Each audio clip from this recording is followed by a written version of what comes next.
Mesdames, Messieurs, chers collègues, je tiens tout d'abord à remercier la SFAR de m'avoir invité aujourd'hui à cette journée dédiée aux urgences vitales intra-hospitalières. Le sujet de mon exposé portera sur la prise en charge des arrêts cardiaques réfractaires intra-hospitaliers avec recours à l'assistance circulatoire, exposé pour lequel je n'ai pas de conflit d'intérêt à déclarer. Donc l'arrêt cardiaque, on l'a vu, on en a parlé, est une urgence, l'arrêt cardiaque intra-hospitalier est une urgence médicale qui nécessite une prise en charge rapide et multidisciplinaire. Son incidence est variable dans la littérature en fonction des pays pour des raisons qui sont difficiles à expliquer. Globalement, dans la littérature, on estime le taux d'arrêt cardiaque intra-hospitalier entre 1 et 10 arrêts toutes les 1000 admissions hospitalières. D'ailleurs, les registres nationaux nous disent qu'il y a une certaine variabilité entre les différents pays pour ce qui concerne la tendance au fil du temps des arrêts cardiaques intra-hospitaliers. Il y a certains pays, comme par exemple les États-Unis, où les données montrent une tendance à la hausse, alors qu'il y a d'autres pays comme l'Angleterre, où les données montrent une certaine tendance à la baisse des arrêts cardiaques intra-hospitaliers. Les données concernant la survie après arrêt cardiaque intra-hospitalier sont plutôt rassurantes. Dans cette étude suédoise, les auteurs ont retrouvé une amélioration de la survie sur une période de 20 ans de 47%, la survie passant de 25% en 2004 jusqu'à 35% en 2020. Ce qui n'a pas changé au fil du temps était la survie avec un bon état neurologique qui reste constante, qui reste satisfaisante, aux alentours de 90% des patients qui font un arrêt cardiaque intra-hospitalier sortent de l'hôpital avec un état neurologique satisfaisant. Les choses commencent à se compliquer quand l'arrêt cardiaque devient réfractaire à la réanimation cardiopulmonaire classique. Et dans ce contexte, l'ECMO peut être considéré comme une solution thérapeutique de sauvetage dans les centres qui disposent des moyens et de l'expertise pour déployer cette option thérapeutique avec un délai raisonnable.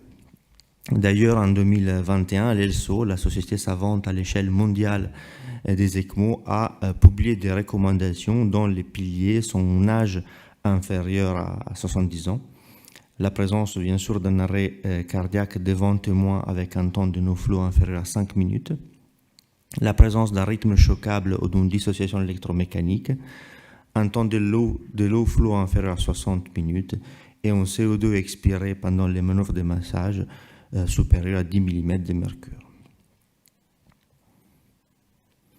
Pourquoi, quand on parle d'assistance, on parle toujours d'ECMO?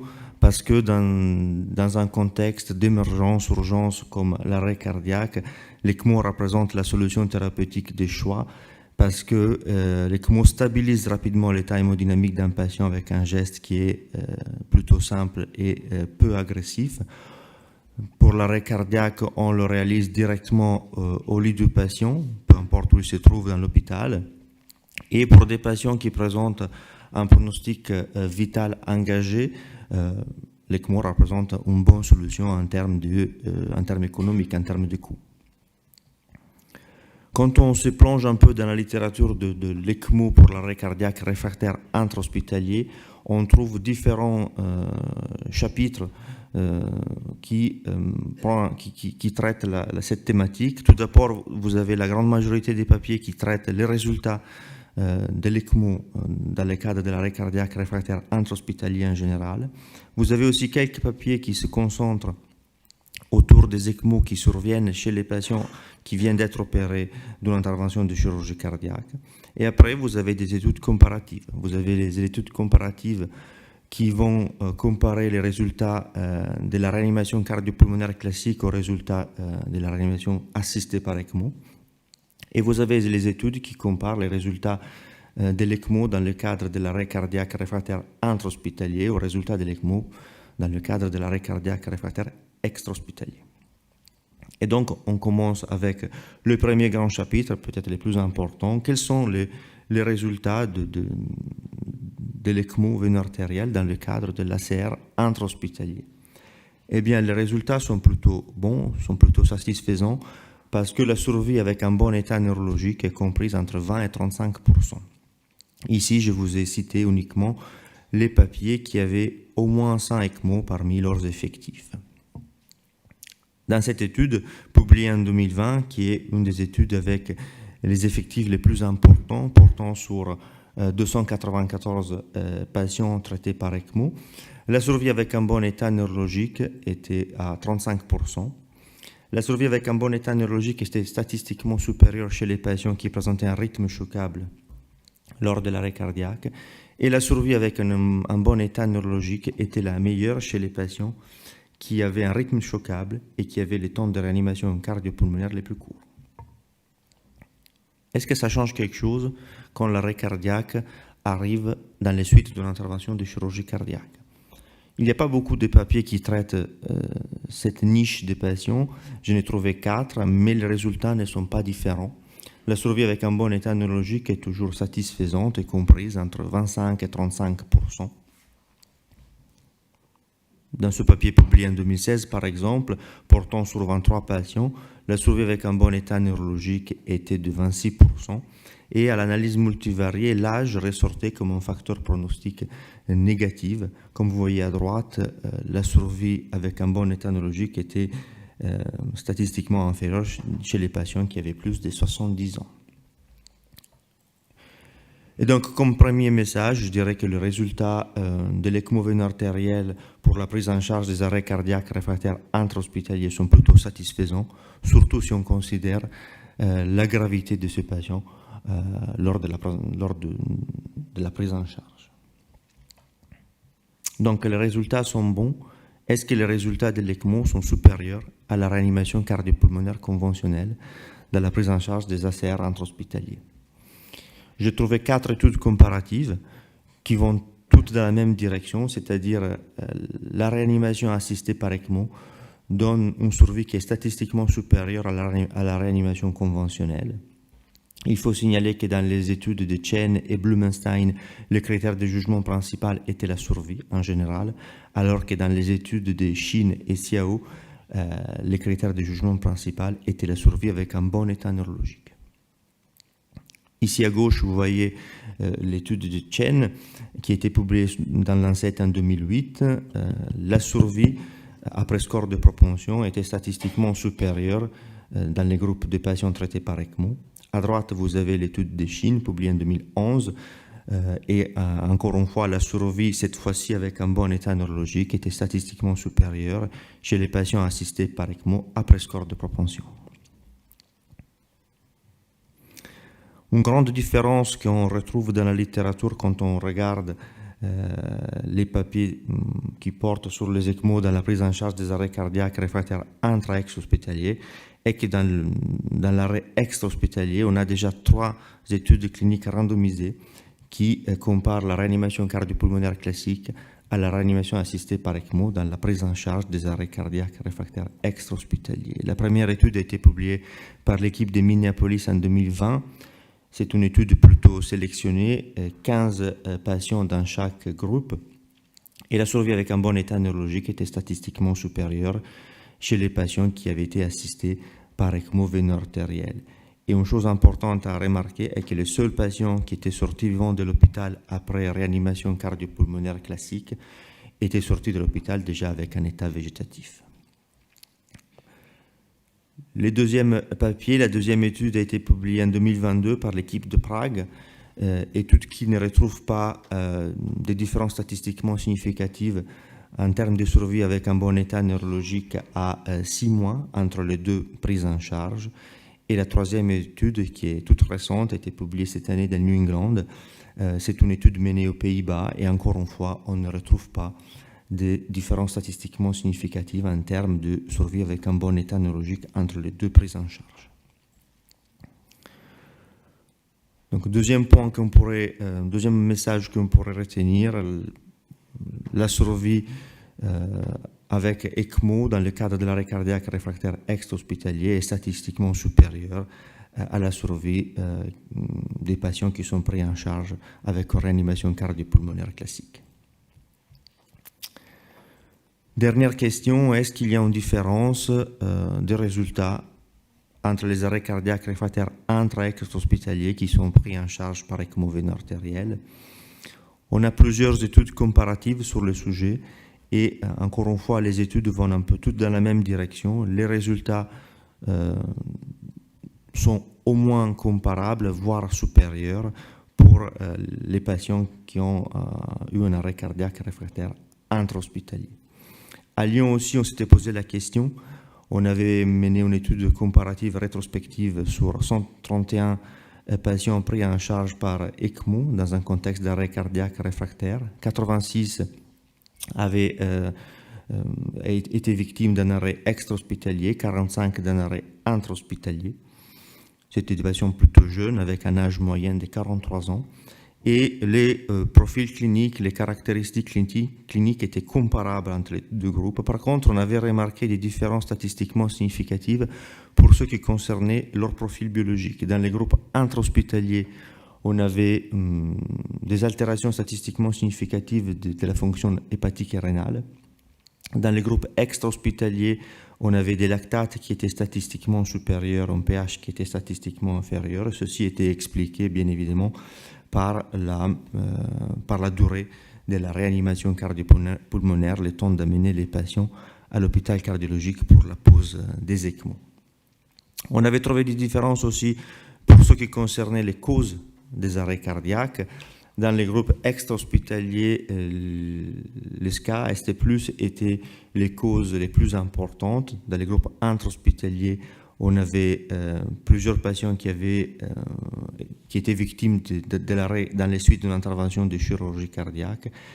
Et il faut quand même signaler qu'on avait quasiment 30% des patients chez qui on n'a pas été capable d'identifier la cause de l'arrêt cardiaque. L'étude a retrouvé deux résultats principaux. Tout d'abord, on n'a pas retrouvé de différences statistiquement significatives pour ce qui concerne la survie avec un bon état neurologique. Par contre, on était un peu étonné de la survie avec un bon état neurologique dans les groupes intra-hospitaliers qui était inférieur par rapport aux données de la littérature. En analysant un peu mieux nos données, en regardant un peu mieux nos patients, on n'avait pas trouvé non plus des différences statistiquement significatives en termes de survie avec un bon état neurologique après score de propension. Et à l'analyse multivariée, les seuls facteurs prédictifs de survie avec un bon état neurologique étaient la présence d'un rythme choquable lors de la pose de l'ECMO.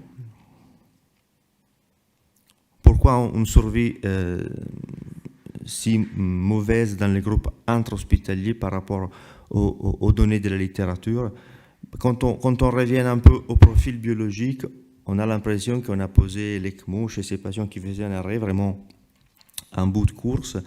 Ils avaient une altération de la fonction rénale hépatique qui n'était pas expliquée uniquement par l'arrêt cardiaque.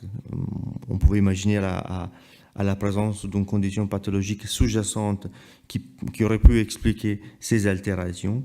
Et deuxièmement, le groupe intra-hospitalier était représenté par des patients avec des causes hétérogènes d'arrêt cardiaque. On n'avait pas beaucoup de causes qui étaient traitables, comme les syndromes coronariens aigus et les intoxications médicamenteuses.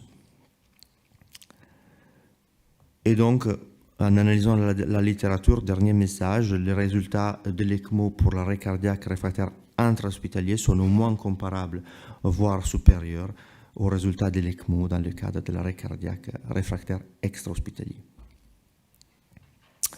À Lyon, on a une activité d'ECMO qui vient de dépasser les 900 patients implantés depuis janvier 2007. La première indication à la pose d'ECMO chez nous sont les ECMO implantés dans les suites de l'intervention de chirurgie cardiaque, y compris les transplantations cardiaques. Les ECMO implantés en post-opératoire représentent approximativement 30% des ECMO implantés jusqu'à présent. La deuxième indication sont les arrêts cardiaques réfractaires intra- et extra-hospitaliers qui représentent 23% des ECMO implantés. Et la troisième place est occupée par le choc cardiogénique post-infarctus. Aux ECMO qu'on implante à l'hôpital, on a aussi il faut aussi rajouter les ECMO qu'on implante avec notre unité mobile d'assistance circulatoire. C'est une unité mobile qu'on a complètement restructurée à partir de janvier 2017. C'est une UMAC qui est disponible H24 et 7 jours sur 7. Et c'est une UMAC multidisciplinaire dans laquelle il y a plusieurs acteurs qui participent, les chirurgiens cardiaques, les urgentistes du SAMU et les réanimateurs médicaux. Depuis janvier 2017, on a implanté 154 ECMO grâce à cette unité mobile, dont 101 ECMO veno-artériels. Quand on revient aux ECMO qu'on implante à l'hôpital cardiologique, on a implanté 140 ECMO pour arrêt cardiaque réfractaire intra-hospitalier depuis janvier 2007. Encore une fois, il s'agit des patients plutôt jeunes avec une prédominance du sexe masculin. Les causes sont extrêmement variables. Vous voyez qu'il y a une certaine tendance aux causes cardiaques. 20% des patients étaient victimes d'un syndrome coronarien aigu ST+. 15% des patients avaient fait un arrêt cardiaque dans les suites d'une intervention de chirurgie cardiaque. Et après, on a un quart des patients qui présentaient des causes différentes et variées. Les temps de réanimation sont plutôt rapides en raison de la nature intra-hospitalière de l'arrêt. No flow inférieur à 1 minute, les temps de low flow aux alentours de 40 minutes et approximativement un quart des patients présentaient un rythme choquable lors de la prise en charge. Je tiens quand même à signaler que pour ce qui concerne les temps de no flow, les temps de low flow et les rythmes, le taux d'exhaustivité de la base de données est compris entre 65 et 75%. Donc, l'analyse statistique devra prendre en compte les données manquantes en raison de la nature rétrospective de la base de données. La survie avec un bon état neurologique, dans notre expérience, est proche de 21%, donc tout à fait comparable aux données de la littérature. Un critère, un concept qui ressort souvent dans la littérature de l'ECMO pour l'arrêt cardiaque est l'adhérence au protocole, l'adhérence aux guidelines pour mieux sélectionner les patients et améliorer les résultats. Ici, vous voyez que les patients qui avaient un âge supérieur à 55 ans, qui présentaient un rythme non choquable et un temps de réanimation long, avaient un taux de mortalité qui était proche de 100%. Et ce principe de sélection des patients et d'adhérence au protocole a été un peu notre mot-clé sur les dernières 10 années afin d'améliorer les résultats de l'ECMO pour l'arrêt cardiaque extra-hospitalier. Au départ, on avait une survie qui était aux alentours de 4%. On avait un protocole classique. Les SAMU nous amenaient les patients sous massage cardiaque au bloc opératoire. Sur une expérience de 10 ans, les choses n'étaient pas bien différentes. On avait une survie proche de 6%. Raison pour laquelle on a fait plusieurs réunions, on a analysé nos résultats et on a pris la décision d'éliminer, d'exclure du protocole les patients qui présentaient un rythme non choquable. Au mieux, on exigeait la présence d'un rythme choquable dès la prise en charge du SAMU jusqu'à l'arrivée au bloc opératoire. Et ainsi faisant, on a pu augmenter la survie avec un bon état neurologique de façon statistiquement significative en passant de 4% à 24%. Bien sûr, on a très sélectionné nos patients, on a divisé par 4 notre activité dans la même période de temps. Et enfin, on a aussi accepté la proposition du SAMU de Lyon de monter un projet de mise en place d'ECMO en pré-hospitalier. Tout a commencé avec une formation de 18 mois qu'on a délivrée aux collègues urgentistes du SAMU. Et quand on couple la prise en charge en pré-hospitalier, la pose en pré-hospitalier des ECMO à la présence d'un rythme choquable, la survie monte jusqu'à 33%. Et donc, pour terminer, la survie avec un bon état neurologique est tout à fait satisfaisante dans le cadre de l'ECMO pour l'arrêt cardiaque réfractaire intra-hospitalier. Il ne faut pas obliger qu'en absence d'ECMO, la survie est proche de 0. La survie avec ECMO est meilleure par rapport à la survie avec réanimation cardiopulmonaire classique dans le cadre de l'arrêt cardiaque réfractaire intra-hospitalier. Et encore une fois, le mot-clé est le respect des recommandations et des protocoles afin de mieux sélectionner les patients et afin d'améliorer les résultats. Et je vous remercie pour votre attention.